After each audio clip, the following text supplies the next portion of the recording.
Pixar has been on a kind of weird run lately. The recent films haven't been bad or anything, but they've definitely felt like a step down from the films we used to get from them. They used to make films that just hit you in the feels and stick with you forever, but lately their original films have just been fine. Like, they're totally watchable and usually they're very fun, but I don't find myself thinking about them much like a week after first seeing it. I had originally skipped Elio in theaters because the trailers honestly made it look not that great, so I held off from watching it until it went on Disney Plus, and then I gave it a chance, and it actually really surprised me, and it surpassed all of my expectations. I really enjoyed it more than I thought it would. So when Hoppers was announced and they released a trailer, I had the exact same feeling. It looked like it would definitely be a fun movie, but it also looked kinda generic. So I was also just planning on skipping this one as well and just waiting for it to go on Disney Plus. But after I ended up really enjoying Elio, I thought, okay, maybe Pixar can surprise me again. So let's just watch it and see if the trailers were doing the film justice. And after seeing it, yeah, the trailers were mostly correct. Let me just get this out of the way. Hoppers isn't bad. It's actually pretty enjoyable in a lot of ways. It just doesn't feel like a Pixar movie. It feels closer to a movie like Migration than anything Pixar has done. It's very colorful and full of goofy energy, but it doesn't have any of that spark Pixar movies usually have. This one's probably going to end up being lower on my Pixar ranking. Not the worst or anything. It just didn't resonate with me the way most of their films do. It just doesn't feel like anything I'd ever want to watch again. Honestly, it's just kind of forgettable. But one of the biggest positives I have for this movie is actually the animation style, because it's finally something new.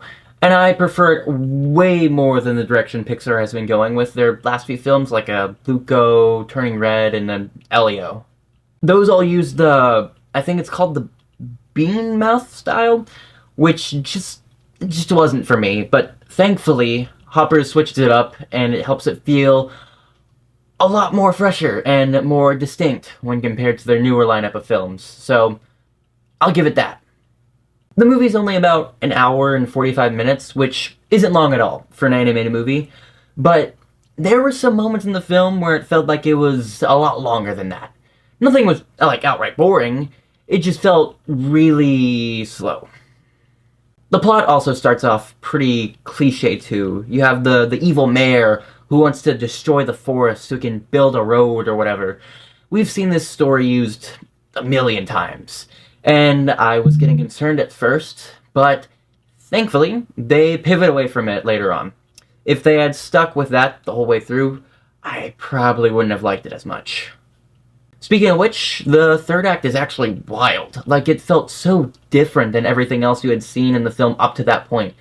And there's some genuinely creepy and almost horror-ish moments during that third act. And honestly, it might end up being a little scary for some kids. But yeah, that's really what saved the movie for me. It gave the story a lot more tension and much higher stakes.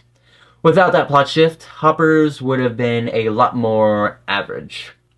The core message of this film is really solid, though. It's about believing that there's good in people, even when it doesn't look like it at first. They do a nice job of showing both sides of this, because sometimes people who seem bad do have redeemable qualities and can change. And sometimes they're just bad, and they don't want to change.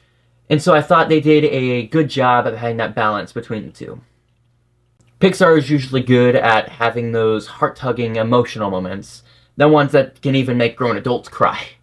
Hoppers tries that a few times, and it does have some touching scenes. It just didn't hit me as hard as I was hoping it would.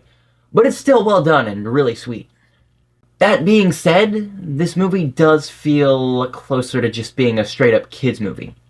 It's cartoony and filled with a lot of slapstick humor, which I know Pixar movies are mainly supposed to be enjoyed by children, but a lot of their films are made to be enjoyed by both kids and adults. And, in my opinion, some of their films are actually more enjoyable as adults. But sadly, that's not the case with this one. It's missing those deeper, mature layers that the others had. It just feels more straightforward. I mean, adults watching this with their kids won't be bored. It's still a great film for families, but it's probably more for the younger crowd than anyone else. So overall, while Hoppers doesn't quite live up to the Pixar name, it's still a very cute and entertaining film with great animation and a wholesome message that'll probably be more enjoyed by kids rather than teens or adults. I give it a 7 out of 10. Thank you so much for watching, and I'll see you next time.